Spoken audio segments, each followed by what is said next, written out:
Permítanme unhas palabras en nome do Ateneo para decir que hoxe despedímonos da temporada de 2015-2016 os grupos do Ateneo ata o vindeiro día 3 de outubro, data na que retomaremos de novas actividades.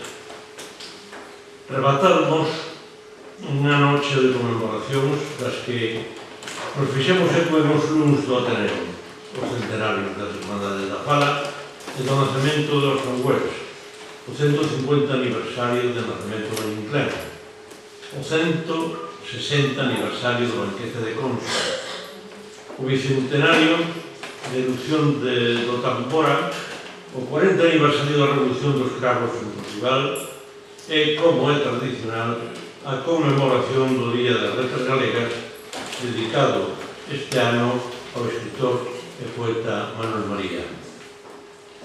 Nesta tribuna falaron significadas figuras como, por exemplo, por citar só algunhas, o humorista Farruco, coas súas historias e personaxes de Compostela, o oncólogo Rafael López, os historiadores Encarno Otero e Xusto de Gamendi, o filósofo Ignacio Castro Rey, o escritor Darío Xoán Cabana, o xornalista Fernando González Urbaneja, os científicos Salvador Barae e Xavier Marsolé, o músico Florian Blasi, o escenógrafo José Luis Raimón ou o baixo barítono Ruggiero Raimondi, así como representantes do Concello da Xunta e do Foro Cívico para debater sobre a nova estación intermodal compostelana.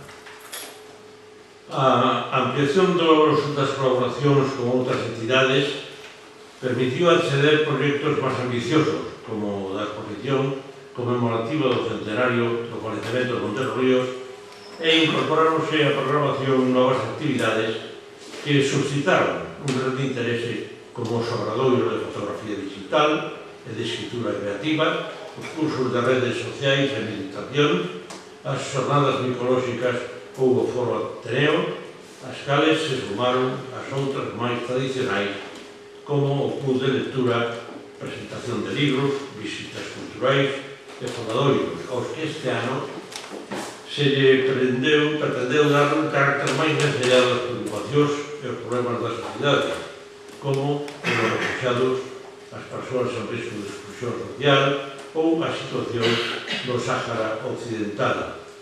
Así mesmo, neste período temos de subliñar no que respecta ao funcionamento estrutural da institución unha excelente interconexión e programación levada a cabo pola actividade das distintas seccións ateneístas con cualificados resultados que merecen os máis estimados parabéns. En fin, agardemos que a vindeira temporada nos traia outros tantos éxitos como neste período que pechamos.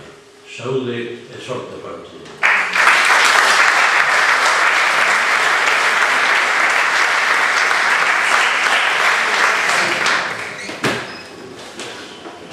Buenas tardes. Como ha recordado nuestro presidente, este año el Ateneo, a través de sus distintas secciones, ha organizado actividades, fundamentalmente conferencias de los lunes, para conmemorar determinados aniversarios. En este sentido, la sección de Arte, Educación y Cultura no podía ser ajena al centenario, cuarto centenario de la muerte de Cervantes, que conmemoramos este año. También de Shakespeare, y sobre Shakespeare quizá hagamos algo en el próximo curso, en el primer cuatrimestre. De manera que consideramos que sería pertinente dedicar una conferencia a esta figura de las letras universales, que es Miguel de Cervantes. Y para ello nos pareció pertinente que, puesto que en esta ciudad y en esta universidad contamos con un muy cualificado cervantista, que fuera el profesor Luis Iglesias Fijo quien se encargara de dar esa conferencia conmemorativa, que además sería la de clausura de este curso. La gestión fue sencilla porque, aparte de compañeros de departamento, somos buenos amigos desde hace mucho tiempo y no dudó en ningún momento de aceptar la invitación que le hicimos desde el Ateneo. Por esa razón me ha correspondido el honor de ser lo presente. Y lo primero que me di cuenta cuando empecé a tomar algunas notas para ver qué decía, me di cuenta, y quizá Luis también se ha dado, que a pesar de que hace bastantes años, muchos, que nos conocemos y que somos compañeros de departamento y de trabajos, etc., nunca he tenido la ocasión de presentarle en una conferencia que yo recuerdo. Por tanto, espero hacerlo bien, por si hay alguna otra ocasión, que vuelvan, que sea él quien proponga que sea yo su presentador. El profesor Iglesias Feijó es coruñés, ya me dijo que eso se nota muchísimo, pero la verdad es que, aunque sea coruñés de nacimiento, es compostelano de biografía, porque sospecho que ha pasado más horas de su vida en Santiago que en Coruña, y las que le quedan. Se licenció en nuestra universidad en 1966 y desde entonces, ininterrumpidamente, hasta este año, llevan 50, ha sido y es profesor de nuestra universidad.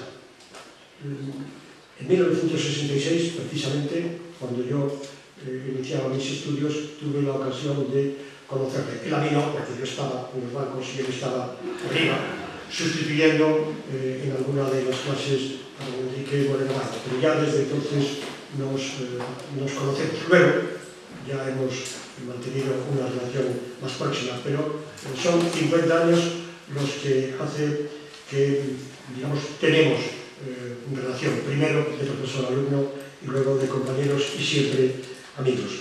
Se doctoró en esta universidad en 1974 con una tesis sobre el vuelo vallejo, que sigue siendo, a pesar de haberse publicado hace ya muchos años, un libro de referencia para hablar de ese autor, en quien Luis Iglesias es sin duda el máximo especialista. Es catedrático de literatura española de la Universidad de Santiago desde 1983 y profesor emérito también desde su jubilación, que se produjo en septiembre del año pasado. Quizá, aparte de otros puestos que ha ocupado administrativa y académicamente en nuestra universidad, como vicedecano de la Facultad de Filosofía o vicerrector de la Federación Académica, lo más importante, yo creo, que ha hecho ha sido el ser el director, y decir director es poco, es realmente el creador, tras la marcha de Moreno Báez a Madrid en 1975, el creador del Departamento de Literatura Española de la Universidad de Santiago de Compostela. Un departamento que, lo digo sin el menor empacho, y espero que Luis no me desmienta, yo creo que es, junto con el de Zaragoza y el de la Autónoma de Barcelona, uno de los 3 mejores departamentos de literatura española que hay en nuestras universidades. Ahí queda eso, y si alguien lo quiere desmentir, que lo desmienta con argumentos. Ha sido director del departamento, pero el creador de un departamento es mucho más de lo que es el creador del departamento en el sentido de ir configurando él mismo sus líneas de investigación, su biblioteca, que es fundamentalmente obra de su elección, etc., y quienes después nos hemos incorporado, nos hemos dado cuenta de la importancia de esa tarea. Ha sido profesor invitado visitante en universidades en Francia, en Dinamarca, en Estados Unidos. Sus líneas docentes e investigadoras básicamente son, además de Vuelo Vallejo, a quien dedicó, como dije, su tesis doctoral, de quien ha editado obras y ha publicado muchos trabajos, e insisto, es su principal especialista. Ha trabajado sobre literatura española del siglo de oro y sobre literatura española contemporánea. Sobre literatura del siglo de oro, sus 2 autores, no diré preferidos, pero sí a los que más atención ha dedicado, y no son los únicos, son Calderón y, por supuesto, Cervantes. En Calderón dirige un grupo de investigación de nuestra universidad, que está publicando sus obras teatrales y también en estos momentos es una de las máximas autoridades. También ha trabajado sobre Valle Inclán, dirigió durante bastantes años un grupo de investigación sobre el mismo, puso en marcha realmente el grupo valleinclanista de Santiago, que también es una referencia universal para los estudios sobre Valle Inclán. Ha dirigido unas 15 tesis doctorales, no las conté muy bien, si no son 15 serán 14 o 16, pero más o menos. Ha organizado y dirigido numerosos seminarios, simposios, cursos. Viendo su currículum, que pueden ustedes consultar, como ahora es público, lo pueden consultar en internet, aunque no está actualizado, pero en fin, el último currículum de Luis Iglesias nos da noticia de participación en unos 180 congresos, simposios y cursos, publicado unos 20 libros o ediciones, más de 120 artículos y, como reconocimientos ajenos y de entidades muy importantes, es académico correspondiente de la Real Academia de Buenas Letras de Barcelona desde 1999 y desde el año pasado, desde hace algunos meses, académico correspondiente de la Real Academia Española. Pero sobre todo, y lo dice, lo conoce como dice hace 50 años y trabaja con él desde hace mucho tiempo, es un maestro. Maestro no solo en sus clases, yo asistí a pocas, porque no me coincidió, pero sí a muchas conferencias, seminarios, cursos, etc., pero sobre todo en el trato diario. La conversación con Luis, aunque sea cuando venimos juntos en su coche desde la facultad hasta nuestras respectivas casas, es siempre para tomar apuntes mentales, incluso a veces al llegar a casa, anotar lo que dijo, porque era importante. Luis, maestro de muchos de los que aquí estamos y otros muchos que hoy no pueden estar, tenemos el privilegio de que comparta con nosotros su sabiduría y nos hable de Cervantes. Bienvenido a la Ateneo, Luis.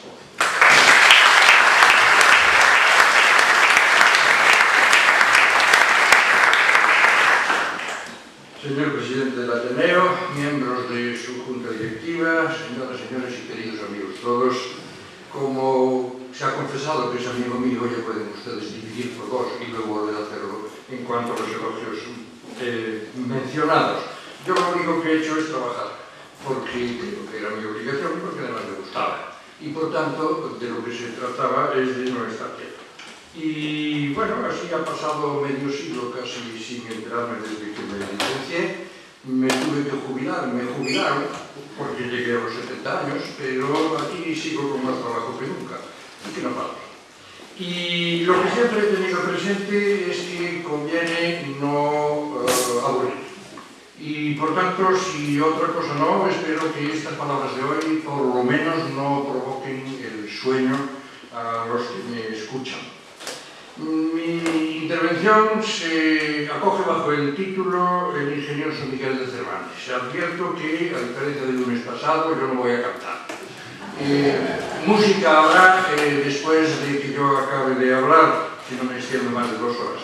Y en todo caso, confieso que estuve tentado a empezar con una de las áreas de las que estaban previstas en el pendrive de Raimondi el lunes pasado, pero no me atrevo a hacerlo.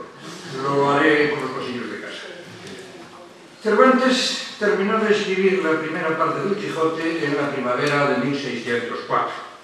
Sabemos hoy que el 20 de julio siguiente presentó la solicitud de licencia, es decir, el permiso, para poder imprimir su obra, que salió de las prensas en los últimos días de 1604, aunque llegó ya en la portada el año de 1605. 10 años después salió la segunda parte, cuyo 4º centenario celebramos el año pasado. Y hoy conmemoramos los 4 siglos de su muerte. Y cuando se me invitó a intervenir en estos lunes del Ateneo, se me ocurrió reflexionar en voz alta acerca de algunas de las preguntas que en nosotros puede despertar su figura y su obra. Creo sinceramente que la mejor manera de festejar el aniversario es leerlo. Leer a Cervantes.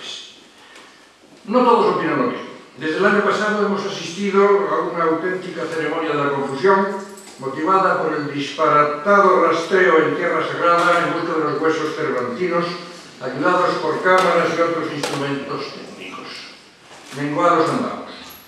Y eso que la idea no es nueva, viene de muy lejos. Ha recordado Francisco Rico que parece que quien primero tuvo la ocurrencia de excavar en la iglesia de las Trinitarias de Madrid fue nada menos que José Bonaparte, el Pepe Botella, famoso, como lo llamaban sus adversarios, aunque era abstemio.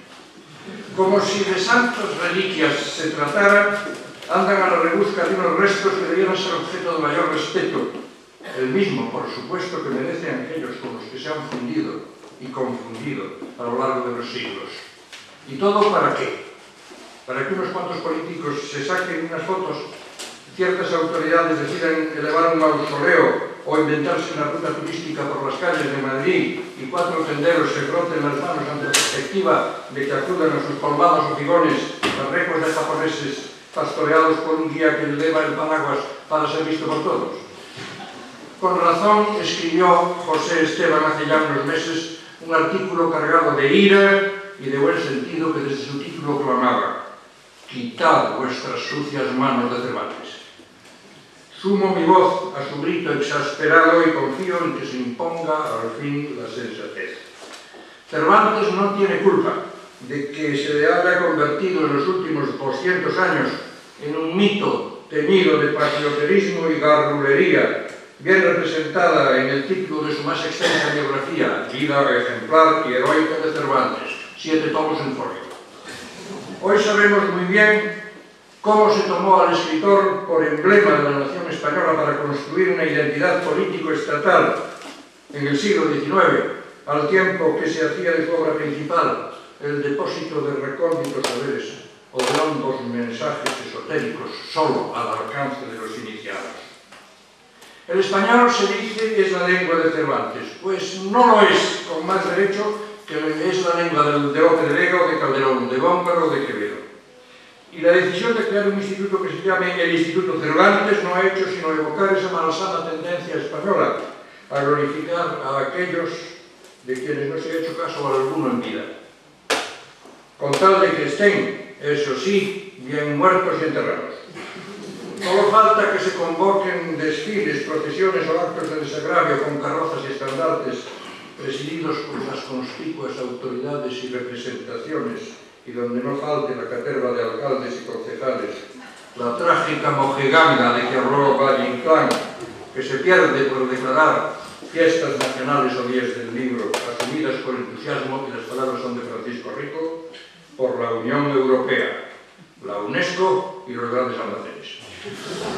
O como dijo un escritor en un rato de lucidez, no nos creamos todos académicos cervantinos, ni salgamos a la calle con cara de parientes del ilustre difunto, ni asociemos su memoria a todas nuestras debilidades y sandeces.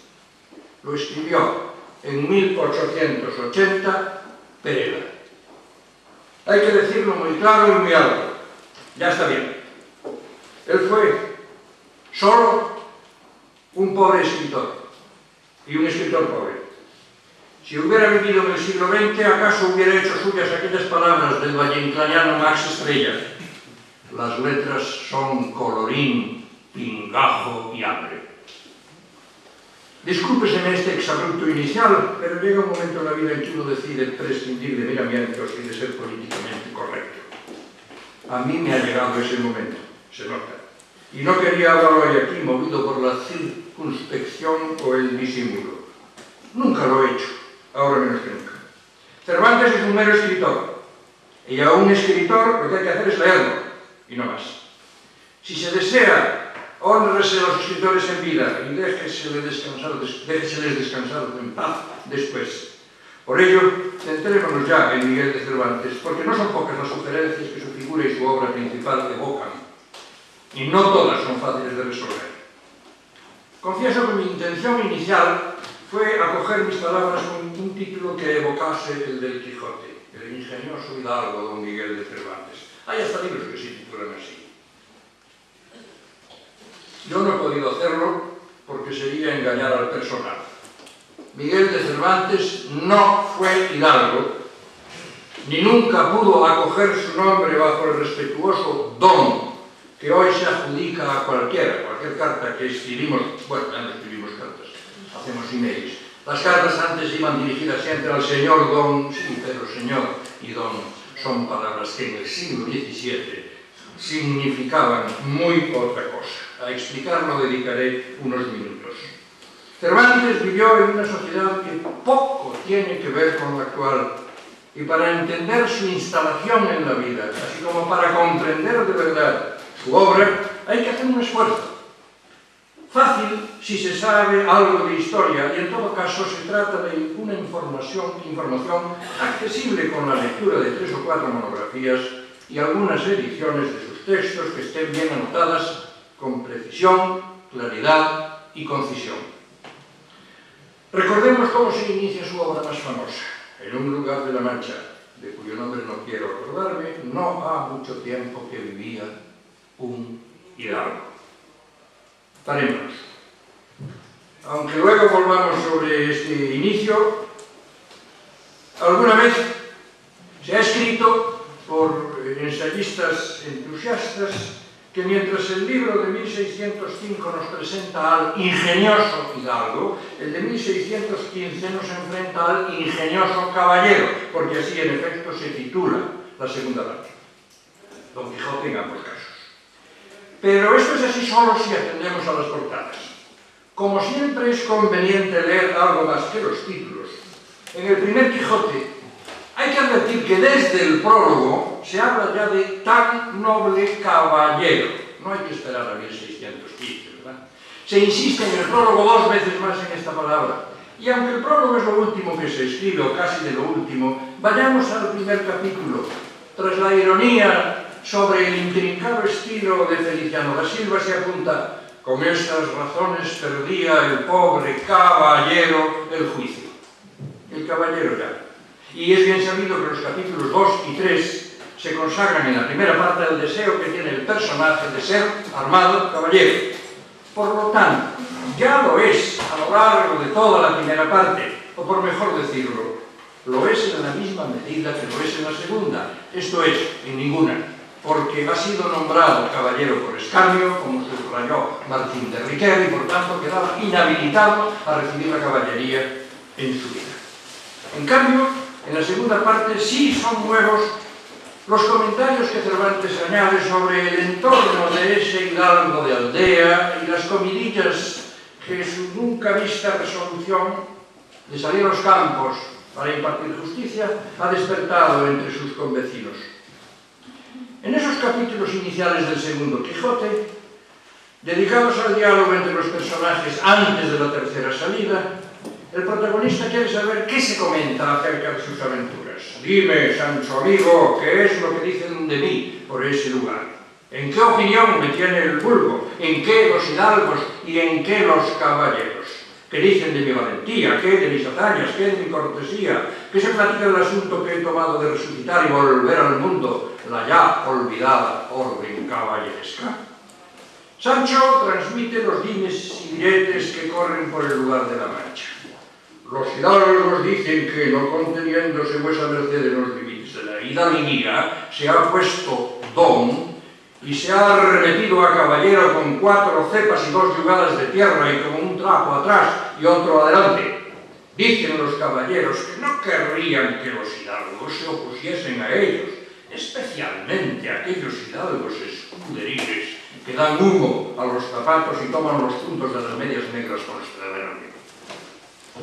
Este hidalgo puede ser de solar conocido, sin duda, lo cual quiere decir que tenía casa solariega de donde desciende su linaje, pero anda corriendo el riesgo, como tantos otros hidalgos reales, de que se le incluya en el padrón de techeros, pese a lo que él dice en el capítulo 21 de la primera parte. Bien es verdad que yo soy hijodalgo de solar reconocido, de posesión y propiedad, y de devengar 500 sueldos. Hoy todos estos términos nos resultan extraños. 500 sueldos era lo que establecía ya el fuero juzgo como compensación de cualquier injuria, a diferencia de la cometida por un simple villano que no recibiría más de 300, lo explica muy bien Covarrubias. Pero ser de posesión y propiedad arrastraba otras resonancias. Posesión implicaba un reconocimiento general de la condición de hidalgo. Propiedad o propiedad, como escribe Cervantes, significa tener una sentencia judicial en la que se daba fe de la hidalguía, una ejecutoria.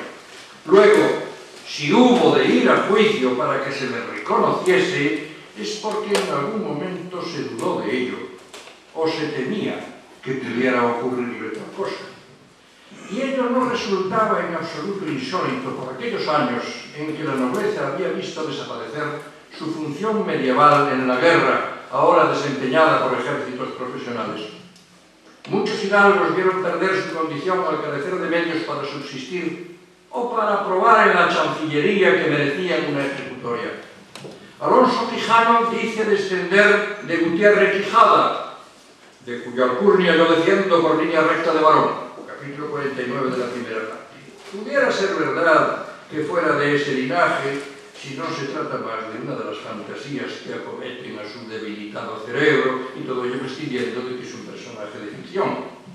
Pero, si el concejo pasa a un hidalgo a la lista de pecheros y le hacía pagar tributos o pechos, no le quedaba al hidalgo otra salida que demostrar su hidalguía, si tenía con qué pagar el pleito, o bajar la cabeza, o marcharse a otro lugar donde pudiera aparentar su condición de noble, como hace, por ejemplo, el escudero del capítulo 3 del Lazarillo de Tormes. Quevedo sentaba de forma concisa en el buscón que no puede ser hijo de algo el que no tiene nada. Nuestro hidalgo Alonso Quijano aún conserva parte de sus propiedades, pero ya desde el inicio, capítulo 1 de la primera parte, se ha sentado que, a fin de adquirir muchos infolios con que llenar su pasión electora, vendió muchas hanegas de tierra de sembradura para comprar libros de caballerías en que leer. Es decir, que las estrecheces amenazaban a una casa en la que tampoco había mucha servidumbre. Tenía una pariente, la sobrina, hija de una hermana, de la que nunca se sabe.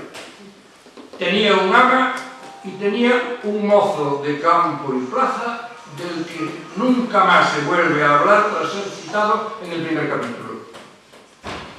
En el Quijote, pues, de improviso se ha abierto una ventana al amplio espacio de la sociedad estamental del siglo XVII, llena de pujos aristocratizantes y en la que el que más y el que menos quería hacerse de los godos. Eso de ponerse don, que tanto molestaba a los caballeros del lugar donde vive Don Quijote, es algo que, como dije, tampoco hoy nos llama la atención por no saber que este término procede del dominus latino y no podía ser usado más que por quien fuese señor. Otra palabra que en la época significa mucho. Vuelvo a Quevedo. Carta a la rectora del Colegio de las Vírgenes, en donde se proclama hijo de algo, señor de nada. Y eso sí, cuando consiguió que se le reconociese tras un pleito que duró 20 años, ser señor de la Torre de Juan Abad, lo puso en la portada de todos los libros. Y es que en el Quijote, un poco más adelante, la sobrina ya citada insiste en lamentar que su tío crea ser caballero, no lo siendo, porque aunque lo puedan ser los hidalgos, no lo son los pobres. Todos los caballeros eran hidalgos, pero al revés de ninguna manera. Estas repentinas aproximaciones a la realidad social de aquel momento no están expresadas de modo especial, son meras constataciones que quedan a la orilla de las risas y las bromas que esmaltan los capítulos de la obra, pero que nos sirven para apreciar hasta qué punto Cervantes era consciente de la realidad en que vivía. Ahí quedan esos datos, viene a decir, y pasa a otra cosa, lo mismo que deja caer sus opiniones sobre los más altos estamentos de aquella sociedad monárquico-señorial. En la primera parte sale un personaje, don Fernando, que era hijo de un duque y grande de España. Capítulo 28.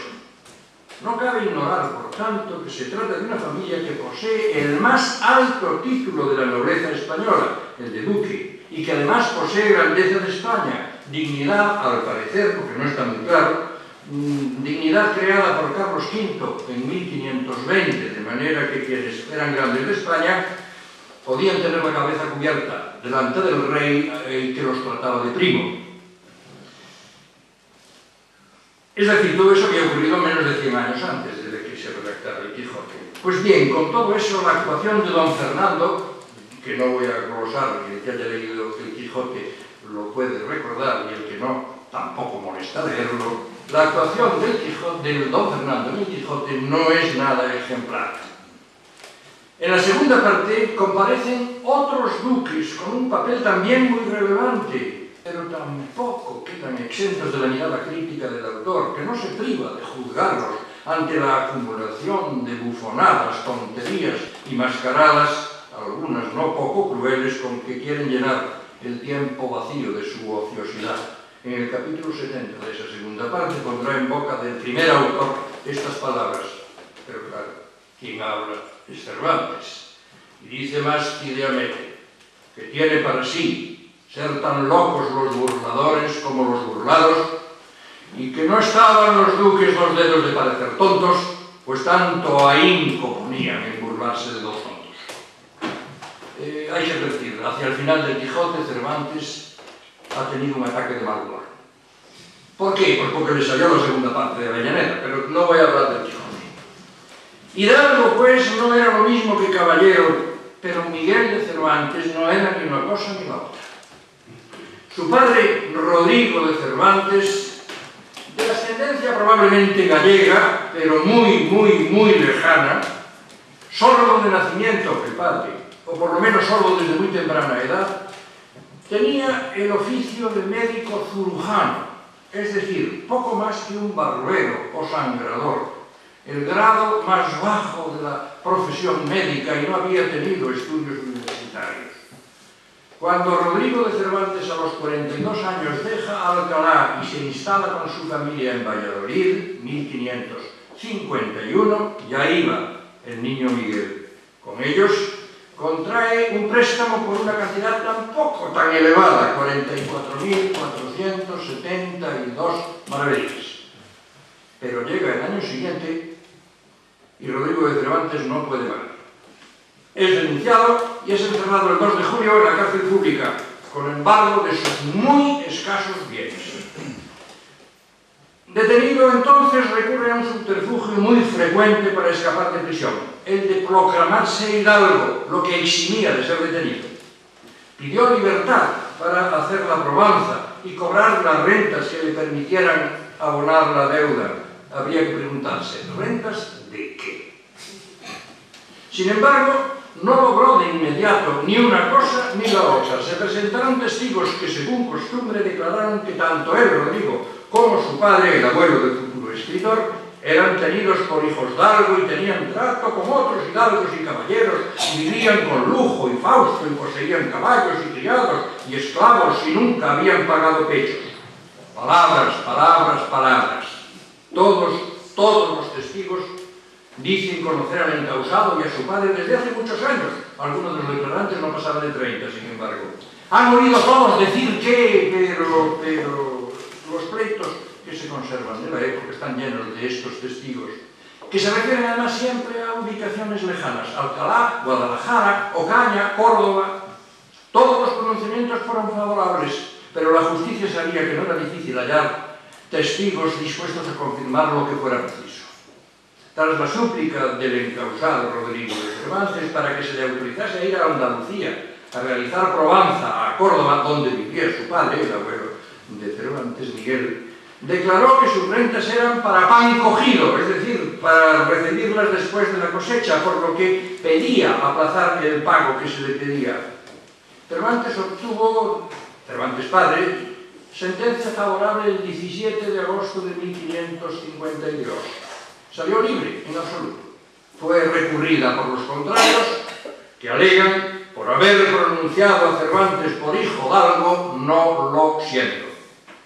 Salió al fin libre bajo fianza en noviembre para retornar a la cárcel de inmediato. El mismo entra y sale, pasó en diciembre de ese año hasta que por fin quedó libre en febrero de 1553 tras traer nuevos testigos, nueva probanza en Alcalá y en Madrid. Sin duda, abonó las deudas con lo que hubiera podido recaudar en Alcalá, renunció a nuevas probanzas en Andalucía y, sin conseguir ejecutoria alguna de hidalguía, dejó al momento Valladolid para no volver más. Y así, tras parar en Alcalá unos meses, salió para Córdoba, donde asentó los años siguientes. Parece que el futuro escritor no fue entonces con su padre. No tenemos idea de hasta qué punto se recordaron tales vicisitudes en la familia y si se comentó lo que le había pasado a su padre cuando él cumplía los 5 años, pero sí es seguro que tuvo que tener plena conciencia de lo que significaba ser hidalgo y no tener con qué mantener esa condición. Por ello quizás introduce en sus obras algunas referencias, mitad humorísticas, mitad melancólicas, acerca de la situación de su tiempo, en que los hidalgos se han venido empobreciendo tanto que les resulta muy difícil sostenerse como tales. En un entremés, el juez de los divorcios hará decir a un personaje que pide separarse de su esposa, pues ya por pobres son tan enfadosos los hidalgos. En La Gran Sultana, una comedia, un personaje madrigal se refiere a otro hidalgo, pero no rico, maldición del siglo nuestro, que parece que el ser pobre al ser hidalgo es anejo. Y en fin, cuando el viaje del Parnaso sale Cervantes, que lo protagoniza, de la villa y corte y se despide de ella, adiós Madrid, dice, adiós hambre sotil de algún hidalgo. Tendrían que pasar unos pocos años para que Quevedo escribiera El Buscón, y si este no lo estaba escribiendo por entonces, porque puede ser de la misma fecha que el viaje del Parnaso, y para encontrarnos con la cofradía de los hidalgos chanflones, pero no voy a hablar de Quevedo. ¿Son estas de Cervantes bromas inocentes? Bromas, sin duda. Inocentes de ninguna manera. Cervantes sabía muy bien cuál era la situación de todos aquellos hidalgos que no tenían rentas para mantenerse, pero que tampoco podían trabajar, porque el trabajo infamaba. Ponerse a desempeñar uno de aquellos que llamaban mecánicos oficios, es decir, trabajar con las propias manos, implicaba automáticamente perder la condición de hidalgo y pasar a pagar tributos o pechos. Cervantes no tenía ejecutoria de hidalgo, no era hidalgo en propiedad, su solar era desconocido, solo le quedaba a él como a los demás de la época el reconocimiento que los otros pueden darle o negarle. En la axiología de la época se depende del reconocimiento social. Su padre, Rodrigo de Cervantes, nunca lo había conseguido. Él ya nunca lo pretendió. Y es que, como dijo Lope de Vega en una comedia a los comendadores de Córdoba, ¿sabes qué es honra? Sé que es una cosa que no la tiene el hombre. Bien has dicho. Honra es aquello que consiste en otro. Ningún hombre es honrado por sí mismo, que del otro recibe la honra el hombre. La sociedad te honra y si no, no hay nada que hacer. Del otro, pues, se recibe o no se recibe. Cervantes, con su mirada entre desengañada y escéptica, no estará muy preocupado por unos valores en los que hay en el fondo. No cree, pero ha de vivir y convivir con una mayoría que los hace suyos. Las muestras de su distancia quedan en lo que escribió, quedan en sus obras. No podremos llamarle el ingenioso hidalgo don Miguel de Cervantes, pero sin duda eso a él le preocuparía muy poco. Ahora bien, para entenderlo de verdad, hay que situarlo a él en su época, y para entender su obra hay que situarla también en la época en que se escribió. Antes evoqué el principio del Quijote y quiero volver otra vez a él. En un lugar de la Mancha de cuyo nombre no quiero acordarme, no ha mucho tiempo que vivía un hidalgo de los de lanza en astillero, adarga antigua, rocín flaco y galgo corredor. Hace un par de semanas, no más, bueno, para ser exacto, 16 días, cualquiera ha podido leer en El País un artículo de Andrés Trapiello titulado En astillero, donde da nuevas muestras de su audacia, inevitablemente unida a su ignorancia. Sabemos todos, creo, que Trapiello perpetró una traducción del Quijote. ¿A qué lengua? Al español. Notable hazaña. El reclamo dice puesta en castellano actual, íntegra y fielmente. El principio que antes he citado del Quijote lo vierte así. En un lugar de la Mancha de cuyo nombre no quiero acordarme, vivía no hace mucho un hidalgo de los de lanza ya olvidada, escudo antiguo, rocín flaco y galgo corredor. No hay muchas diferencias, por cierto, pero las que hay están mal. Y es que resulta que una palabra puede ser en apariencia la misma que usamos hoy, y sin embargo, acaso encierra una carga semántica diferente. De eso se ocupan las notas en las ediciones responsables. Por lo tanto, habría que empezar por aclarar casi cada uno de los términos que he citado en el primer párrafo del Quijote, porque no solo interesa su denotación, sino sobre todo sus connotaciones, que evocan un mundo, una sociedad muy diversa. Empecemos por el principio, en un lugar. Lugar no es un sitio cualquiera. Y hoy no se puede poner en español en un lugar, si es que se quiere poner en idioma actual. No es igual a un lieu francés, a place en inglés o a un luogo en italiano. Lo aclara Corominas en su Tesoro de la Lengua. Lugar es ciudad o villa o aldea. Y el diccionario de autoridades, el primero de la Academia, lo dice mejor aún. Rigurosamente se entiende por lugar la población pequeña, que es menor que villa y más que aldea. Es prácticamente sinónimo de aldea y por tanto ha de traducirse al francés por bourg o por bourgade o hameau incluso, al inglés por village, ya que no hamlet. Hamlet es más bien villorrio, hay una novela de Forman que se llama The Hamlet y ha sido traducida como el villorrio, y en italiano como borgo o villaggio, que tiene un tono un tanto anticuado, pero no lugar. En un lugar de la Mancha hoy no dice lo que decía en el siglo XVII. Tampoco voy a extenderme en que la referencia a la Mancha es algo insólito, inesperado y sorprendente, porque ubica la narración en un lugar próximo y no remoto, ahí al lado, como si dijéramos, y además, no hace mucho tiempo, es decir, ayer. Para los lectores de hoy, acostumbrados a enfrentarnos con novelas desde hace más de 2 siglos y medio, nada nos llama la atención en esto, pero utilicemos el sentido histórico. ¿Qué había de semejante en la literatura española o europea del momento? La respuesta es fácil. Nada. Existían obras narrativas, desde luego, pero podían estar en verso, como desde los orígenes de la literatura occidental. En verso estaban la Ilíada o la Odisea, y mucho más recientemente una obra que Cervantes leyó con mucha atención, el Orlando Furioso de Ariosto. Obras que podían estar en prosa, pero entonces se desarrollaban en lugares remotos o míticos y que carecían de verosimilitud. Los libros de caballerías, los libros pastoriles, los libros sentimentales, los libros carnavalescos como el Gargantúa de Rabelais transcurrían fuera de los cauces de la verosimilitud.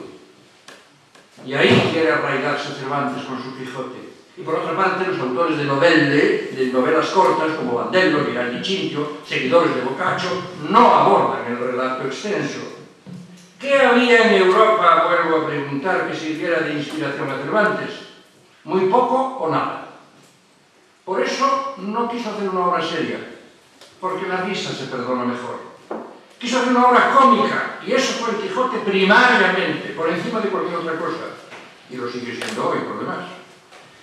Quiso darle la vuelta al género ya decadente de los libros de caballerías, que en el prólogo se inventa que se escribió solo para destruir la mal fundada máquina de los caballerescos libros. Mentira, eso es un pretexto. Los libros de caballerías ya estaban fuera de moda. De manera que el Quijote viene a ser el revés, el envés de un libro de caballerías. Pero al escribirlo descubrió varias cosas. La primera, muy personal, es que escribir un libro largo de carácter verosímil era una faena que se le daba bien, y que le gustaba.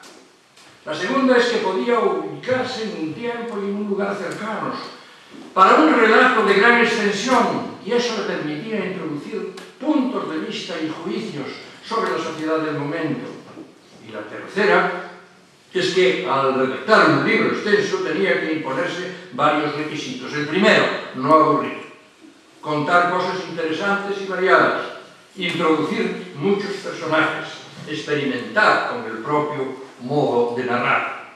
Pero no voy a hablar del Quijote. Volvamos a lo nuestro, solo al inicio de la obra, y tengamos presente que, aparte de las coordenadas de espacio y tiempo, nada más empezar, para que no haya equívocos, nos da, como dirían los malos lectores de latín en francés, el cronotopo.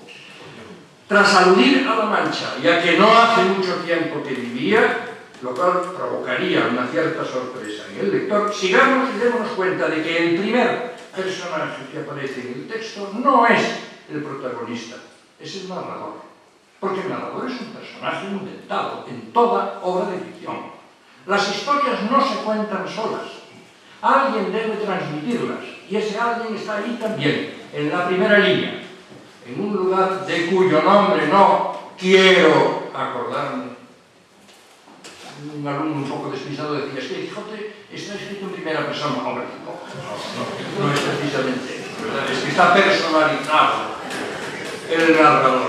Que entonces, ojo, que entonces todo el mundo entendía como el autor hablando al lector, cosa que los especialistas en narratología no siempre han sido perspicaces para entender. Bueno, lleguemos al personaje. Un hidalgo de los de... Parece que nos va a dar un tipo, un arquetipo, un prototipo. Uno de esos de los de... no. Enseguida concreta que es un individuo especial. Un personaje concreto, cuyo retrato, aunque breve, viene enseguida junto a algunas características de su vida. Lo primero que dice es de los de lanza en astillero. Por mucho que sorprenda a Trapiello, astillero quiere decir astillero. Es decir, no el lugar donde se hacen barcos, sino el lugar donde se guardan las lanzas. Hoy no se usa la palabra porque no hay lanzas, por fortuna.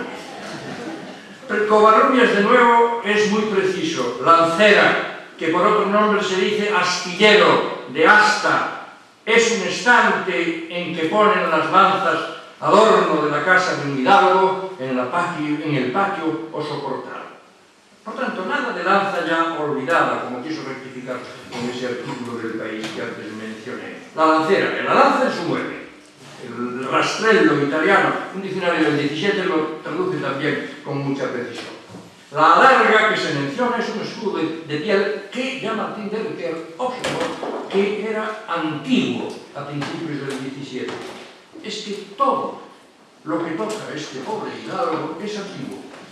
Por ello se dice un poco más adelante, en ese mismo capítulo 1, lo primero que hizo fue limpiar unas armas que habían sido de sus bisabuelos, que, tomadas de orín y llenas de moho, luego siglos había que estaban puestas y olvidadas en un rincón. Esas armas, diría Góngora, orinadas, lo dice un poema, nos hablan sin más de ese pasado anacrónico en el que quiere vivir el caballero. Cervantes, que ha sido soldado y ha vivido experiencias bélicas de las que estaba muy orgulloso, sabe de sobra que el tiempo de la caballería, que realmente existió porque hubo caballeros andantes en Europa en el otoño de la Edad Media, ese tiempo ya había pasado y no iba a volver. Bien claro lo deja desde el principio. Luego se menciona el rocín, porque es obligado, el caballo hacia el caballero, y el galgo corredor. Hoy, pues no se evoca una raza de perros que sigue siendo de caza, naturalmente, pero es que no sabemos que la caza es el oficio de la nobleza. Como los nobles no pueden dedicarse al trabajo, porque ya sabemos que trabajar es infamante y quita la honra, había un refrán que dice, el no vivir de rentas no es trato de nobles, hay que vivir de rentas, y si no se tienen, los nobles tenían que dedicar su tiempo a otras actividades. El principal la principal ocupación del tiempo es la caza. Por eso la referencia al galgo corredor. Lo mismo que cuando se dice que tomaba de comida algunos palominos de añadidura, es que hay que precisarlo. Come palominos porque tienen palomar, lo cual es privilegio de la nobleza y de algunas órdenes religiosas. Es decir, como el trabajo es un negocio y a eso no pueden dedicarse los nobles, hay que preguntarse, ¿qué es el negocio? El nec otium, el no ocio, etimológicamente, es decir, el ocio es lo propio de la nobleza. ¿Y cómo llenar el tiempo del ocio fuera de la caza? Con la lectura. Hay en el Quijote otro personaje que aparece en la segunda parte y que es como una contrafigura del protagonista, una contrafigura del hidalgo manchego. Estoy terminando. Me cuesta abajo en la ropa. Me refiero a don Diego de Miranda, a quien don Quijote llama el caballero del verde gabán. Pero no es un caballero como él mismo resume. Yo, señor caballero de la triste figura, soy un hidalgo, natural de un lugar donde iremos a comer hoy, si Dios fuera servido, etc. No mantengo, mis ejercicios son el de la caza y pesca, pero no mantengo ni halcón ni galgos, sino algún perdigón manso o algún hurón atrevido. Tengo hasta 6 docenas de libros, cuáles de romance y cuáles de latín, de historia algunos y de devoción otros. Los de caballería solo no han entrado en los umbrales de mis puertas. Ojeo más los que son profanos que los devotos, como sean de honesto entendimiento, que deleiten con el lenguaje y admiren y suspendan con la invención, puesto que, es decir, aunque de estos hay muy pocos en España. Es Cervantes quien habla, claro. Don Diego de Miranda usaba de la lectura con prudencia, sin obsesión. Alonso Quijano lo había hecho con desmesura, y así del poco dormir y del mucho leer se le secó el cerebro, de manera que vino a perder el juicio. De manera tan sencilla, rápida y exacta de decir que perdió la cabeza. Cervantes sabía que escoger como protagonista para su obra de ficción, para su historia ficticia, a un loco le permitía echar una mirada más libre sobre su mundo y sobre su sociedad, porque el loco dice las verdades que todo el mundo oculta y por ello toma como sujeto a este que perdió la razón en la línea que ya desde Erasmo de Rotterdam había difundido la locura como instrumento del Renacimiento. En suma, para terminar, hay que concluir que todo en el Quijote parece claro y diáfano, y así lo entienden algunos, como el llamado Trapiello, para el que solo la expresión en astillero le parece, son sus palabras, un tanto oscura en una frase en la que todo resulta claro. Ah, no. Él mismo terminaba, no tengo ninguna hostilidad contra este señor, por favor. Él mismo terminaba su artículo afirmando que en estas indagaciones que quedan de momento en astillero, lo importante es no hacer el ridículo. No puedo sino aplaudirle. No haré más comentarios, sino concluir en que no hay cosa peor que hacer burla de la filología sin conocerla. Y es que el estudio de los textos literarios es tarea de particular juicio en la que nada ha de darse por supuesto. Cada palabra exige y reclama ser entendida en sí misma y en su contexto histórico y social. Cervantes no sería hidalgo, ni pudo usar el don que otros exhibían facendosos, pero sí estaba dotado de un ingenio que le llevó a concebir y plasmar en palabras una historia que distrajera a sus lectores. Ahí dejó indicado cuál es el destino que concebía para la literatura, la honesta distracción, la función de llenar el tiempo con la lectura de historias que hablan de vidas ajenas. No le interesa dar lecciones, no le interesa la literatura docente, no le interesa educar con la palabra, es decir, en sus novelas ejemplares lo dejó nítido.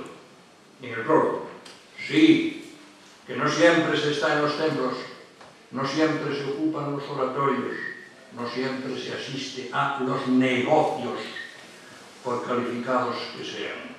Horas hay de recreación en que el afligido espíritu descanse.